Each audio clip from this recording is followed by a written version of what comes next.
안녕하세요. 글로벌 세상 들려주는 남자 조철희 박사 2020년 8월 5일 수요일 날 아침 6시 방송 시작하겠습니다. 지금 서울 강남 도심에는 테헤란로와 강남대로 쪽에는 비가 안 내리고 있습니다. 자, 오늘도 장마철이라 폭우가 예상되고 있으니까요. 여러분들 출근 시간에 퇴근 오늘 하루 비 피해 없으시기를 바라면서 자, 글로벌 세상 스타트하겠습니다. 자, 오늘은 키워드 6개 갖고 왔습니다. 자, 투자, 외환, 경영통합, 항공화물, 편의점 배달, 대형물류 거점 6개의 키워드를 중심으로 해서 한번 좀 시작해 보겠습니다. 자, 첫 번째, 투자의 기재 워렌 버핏의 승부수. 여러분들 글로벌 특히 이제 미국에서는 투자의 기재로 하면은 3명을 뽑죠. 자, 워렌 버핏, 또 짐 로저스, 케네스 피셔, 뭐 투자 가문의 엘리트로 유명하죠. 근데 그 중에서 이제 투자의 기재로 불리는 워렌 버핏, 버크셔 해서웨이 CEO를 맡고 있습니다. 뭐 워낙 나이가 80이 넘어서도 오랜 동안 투자를 해왔기 때문에 워렌 버핏 같은 경우는 153조 원의 자금을 운영하고 있고요. 올 초에 코로나 사태가 왔을 때는 워런 버핏은 증권가 골드만삭스하고 JP 모건 체이스에 투자한 주식을 팔고요. 호텔하고 항공주를 갖다가 매각하면서 손실을 갖다가 최대한 줄였습니다. 그런데 이제 또 이전부터 보유했던 애플의 주가가 올해 거의 한 6천억 달러가 지금 급상승했기 때문에 뭐 2배에서 3배 이익을 갖다가 차익을 갖다가 얻었다고 하고 있습니다. 최근에 미국 대형은행인 BOA, 뱅크 오브 아메리카 주식 투자를 갖다 지금 확대하고 있어 갖고요. 지금 블룸버그 통신에 의하면은 7월 중에 17억 달러, 약 2조 원의 주식을 매입하고 있습니다. 그래서 이런 상황에서 지금 총 11.8%의 지분을 갖고 이제 최대 주주인데요. 한 250억 달러, 한 30조 원의 지금 보유를 하고 있고요. 향후에 24.9%까지 투자금을 갖다가 늘릴 전망이라고 합니다. 지난번에 이제 실적이 나왔지만은 2분기에는 마이너스 32.9%의 폭락 성장을 미국이 했는데요. 지금 73년 만에 이제 가장 낮은 수치를 기록했습니다. 그래서 지금 뉴욕 연방준비은행, 우리 연준이라 그러죠. 연준이 이제 3분기 예측을 한 걸 보면은 미국의 이제 7, 8, 9, 13.3% 성장을 지금 예측하고 있습니다. 그래서 여기에서 이제 주요한 포인트는요. 뭐 한 5, 60년 이상 투자를 했던 투자의 기재 워렌 버핏은 주식을 팔면서 한동안에 이제 주식을 경기 상황을 지켜보겠다 했는데 지금 주식을 매입하는 걸 보면은 미국의 경기 상황 3분기부터 이렇게 일부 회복 가능성을 시사하고 있지 않나? 저는 그렇게 보고 있습니다. 자, 두 번째 키워드는요. 최근에 달러 약세하고 유로 강세를 갖다가 한번 좀 점검해 보겠습니다. 경제 성장이 보통 조금 전에 설명했지만은 미국은 마이너스 32.9%가 되다 보니까 미국의 지금 기업은 파산 도산하는 기업이 계속 늘어나고 있습니다. 아무래도 이런 상황이면은 미국의 달러도 좀 하락하는 상황이고요. 그다음에 고용 소비 악화가 지금 증가하고 있기 때문에 이 상황에서는 오히려 지금 유로의 강세가 지금 흐름을 좀 보이고 있습니다. 자, 글로벌 시장에서 기본적으로 안전자산은요. 달러, 금, 또 일시적인 애니 안전자산을 보유하고 있는데 최근에 이제 달러가 지금 약세를 보이다 보니까 금 시장이 최대까지 지금 사상 금 최대 시장까지 지금 올라가고 있습니다. 그래서 이제 안전자산 미국의 달러가 10년 내에 최대폭으로 좀 하락하고 있다 보니까 신용 등급 전망도 좀 내려가고 있습니다. 자, 대표적으로 골드만삭스가 달러의 기축 통화 자체가 지위를 지금 상실할 가능성이 있다 좀 경고 메시지를 줬고요. 블룸버그 통신도 미국 달러와의 가치 하락이 결국은 코로나19의 통제력의 상실에 대한 시장의 경고라 하고서 좀 지적을 좀 하고 있습니다. 보통 세계 경제가요, 여러분들 좋아지면은 달러 가치는 하락합니다. 그래서 이제 기축 통화인 달러를 갖고 지금 주식 시장에 들어가든가 신흥국의 통화를 갖다 투자를 해서 이제 매입을 하게 돼 있거든요. 근데 세계 경제가 나빠지면은 기축 통화인 달러의 가치는 상승합니다. 근데 이제 이 상황에서 지금 미국은 세계 경제가 나빠지는 상황에서 지금 미국에 지금 파산 도산하는 기업이 늘어나고 있기 때문에 미국 상황이 지금 달러는 지금 서서히 점차 빠지고 있습니다. 신용평가사 피치가 얘기한 걸 보면요, 미국의 뭐 국가 신용 등급 지난 7월 달이네요. 뭐 3A 최고 등급을 유지하면서도 지금 안정적인 상태보다는 지금 부정적으로 지금 하향 조정 중에 있다, 이렇게 지금 표현을 하고 있습니다. 또 미국 파산협회 ABA죠. 올해 이제 상반기 한 3,600개 미국의 기업이 지금 법원에 파산 보호 신청 중에 있어서 주로 이제 에너지 업계라든가 타격을 받은 소매 업계가 지금 많은 파산 보호 신청을 지금 내고 있는 상태입니다. 그러다 보니까 뭐 제조업체 보잉, GE, GM 등 이제 많은 기업들이 50에서 80%까지 최대 지금 실적이 악화되고 있어서 이런 상황이 미국 3분기는 지금 반드시 반등해야 되는 상황에 와 있습니다. 자, 유로화의 강세 지금 요인은요, 7월 22일 날 유럽연합이 27개국이죠. 7,500억 유로 코로나 경제 회복 기금을 조성해 갖고 합의를 했습니다. 그래서 유럽이 뭐 워낙 지금 뭐 코로나 포스트 코로나 상태, 뭐 위드미 코로나에서 지금 영향을 많이 받았기 때문에 관광이라든가 비즈니스 교류를 하면서 유럽을 갖다 지금 연합이 단합하자, 그래서 유로 강세를 지금 지속할 것으로 관측이 예상되고 있습니다. 자, 세 번째 소식입니다. 우리나라의 네이버의 라인과 미국의 소프트뱅크의 야후재팬이 통합하는 경영 통합의 방향으로 좀 움직이고 있습니다. 아마 이게 두 회사가 통합하면요, 아시아 최대 IT 플랫폼으로 급부상할 것으로 보이고, 이거는 이제 글로벌 시장으로 지금 공략할 걸로 예측이 되고 있습니다. 그러니까 네이버의 자회사인 라인, 일본에서 보니까 뭐 국민 메신저 라인이 한 8,200만 명이 지금 사용하고 있고요. 소프트뱅크 자회사인 야후재팬의 운영사인 제트홀딩스를 통해서 지금 경영 통합하기로 되어 있습니다. 뭐 야후재팬은 검색 엔진, 쇼핑몰, 금융 등 한 5천만 명이 사용하고 있습니다. 참고로 일본에서는 2000년 초에 진입한 아마존 재팬이 있죠. 전자상거래 지금 1위 기업으로 올라가서 매출 규모 12조 원의 이상의 매출을 규모하고 전기 한 14개에서 15개 물류 거점을 갖고 있는 게 아마존 재팬입니다. 그 다음에 미키다니 회장이 이끄는 라쿠텐이 있고요. 그 다음에 소프트뱅크 손정희 회장이 이끄는 야후재팬, 소프트뱅크의 야후재팬이 있습니다. 이 시장이 그러니까 융합형의 가치지향 확대형 네트워크로 진입하기 때문에 소프트뱅크를 포함해서 뭐 일본, 그 다음에 아시아 시장으로 공략할 것으로 지금 보고 있습니다. 여러분들 소프트뱅크의 손정희 회장은요, 여러분들 우리나라 쿠팡 비전 펀드를 통해서 쿠팡에 지금 투자 자금을 제일 많이 는 기업으로 유명합니다.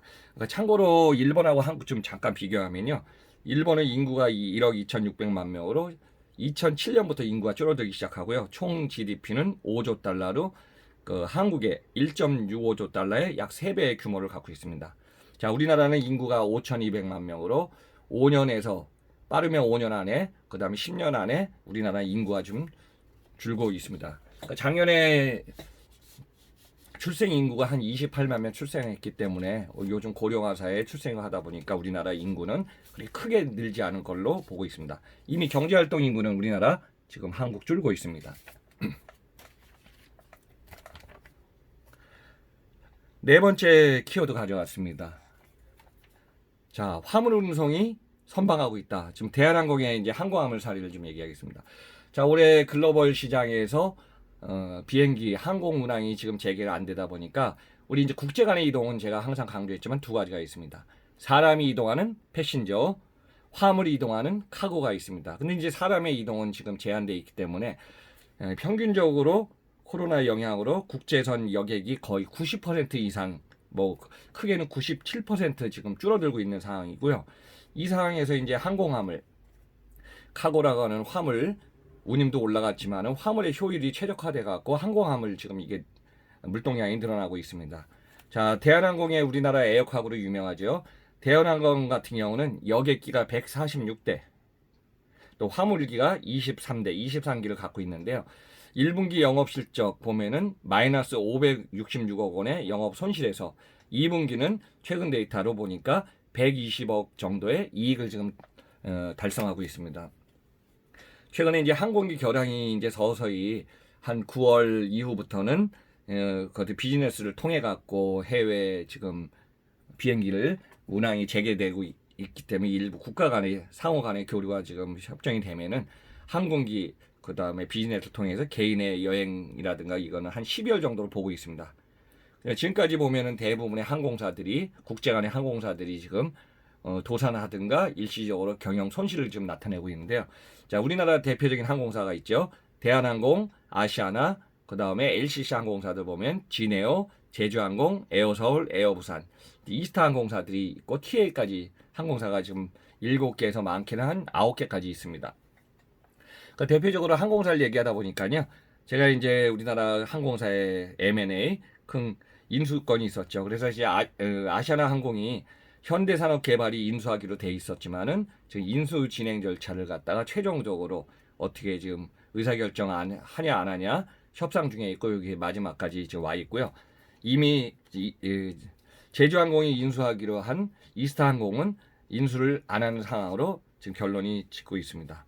그래서 이런 상황에서 이제 항공사가 빨리 재개돼 갖고 하늘에 길을 잇는 이제 우리 항공이 좀 활발하게 좀 관련된 운항 재개되기를 바라고 있습니다. 이제 항공이 운항 재개면 거기 관련된 여행사라든가 리조트 관련된 숙박업 모든 기업들이 지금 힘들지만은 빨리 재개돼 갖고 좋은 방향으로 가기를 기대하고 있습니다. 자, 5번째 키워드는요.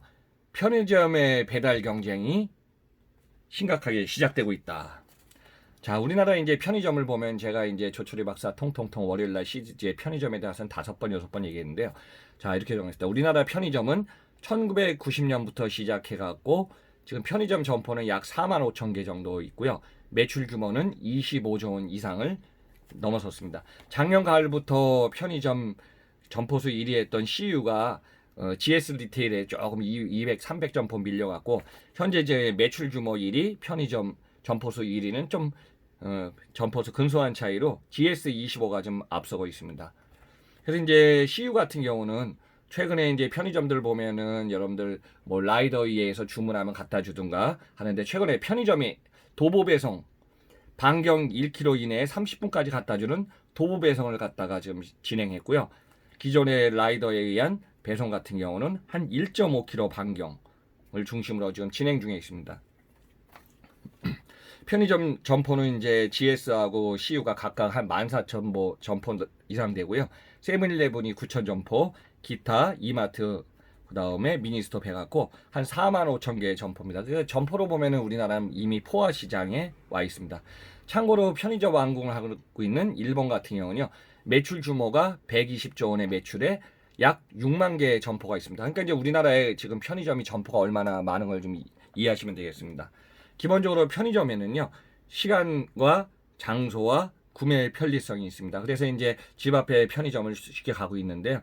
편의점도 보면 최근에 컨텐츠를 거기다가 활용해서도 하고 있고 배달 앱 서비스와 연동을 좀 하고 있습니다.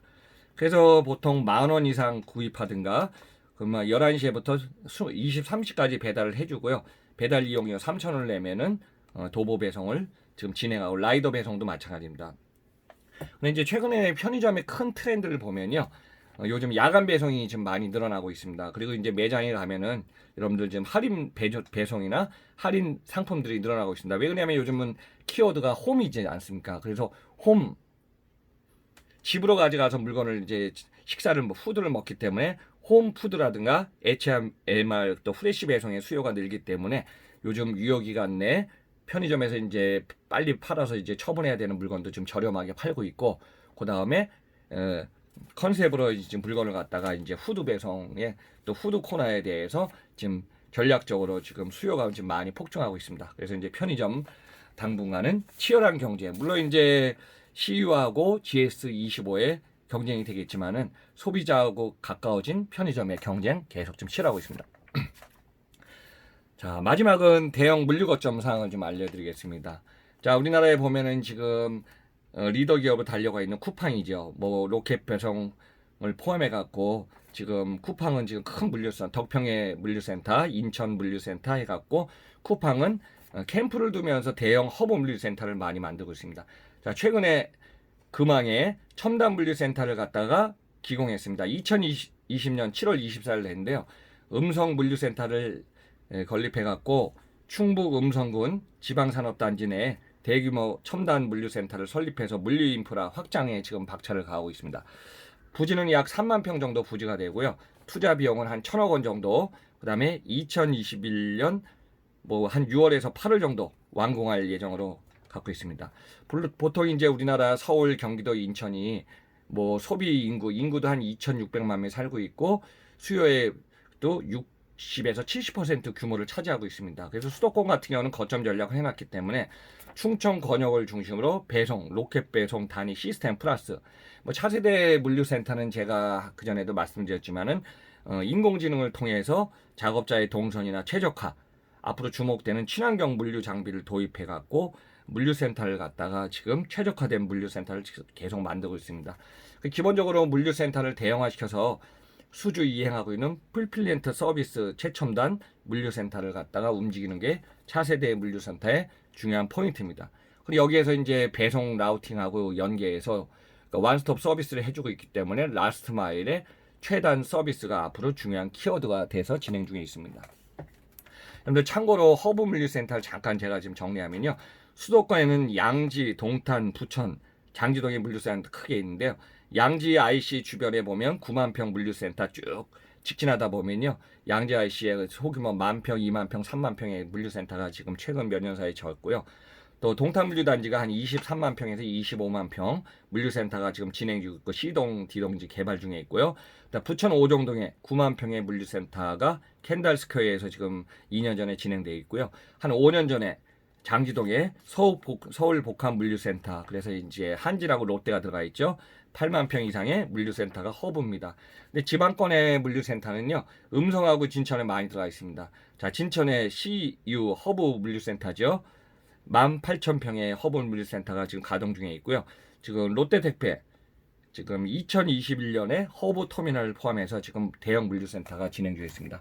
그래서 우리나라 수도권 플러스 충청권에 있는 물류센터의 허브 거점이 많이 있기 때문에 앞으로 대형화된 물류센터 그렇게 뭐 자리는 많지 않지만은 우리나라 대형화 물류센터를 거점으로 하고 제가 항상 말씀드렸지만 최적화된 물류센터가 중간중간에 10,000평에서 20,000평 규모의 물류센터 아니면 5,000평에서 10,000평 정도의 물류센터가 최저가 효율화를 위해서 지금 계속 생겨날 걸로 예측하고 있습니다. 자, 2020년 8월 5일 조철이 박사 글로벌 세상 들려주는 남자, 오늘은 6가지 키워드로 설명을 드렸습니다. 여러분들 오늘 2020년 8월 5일도 하루 소중한 시간을 갖다가 우리 여러분들 건강 잘 지키시면서요. 하루하루 즐겁고 행복한 시간 됐으면 좋겠습니다. 여러분들 저하고는 내일 8월 6일에 뵙기를 하면서 오늘 하루도 즐겁고 행복한 시간 되시기 바랍니다. 감사드립니다.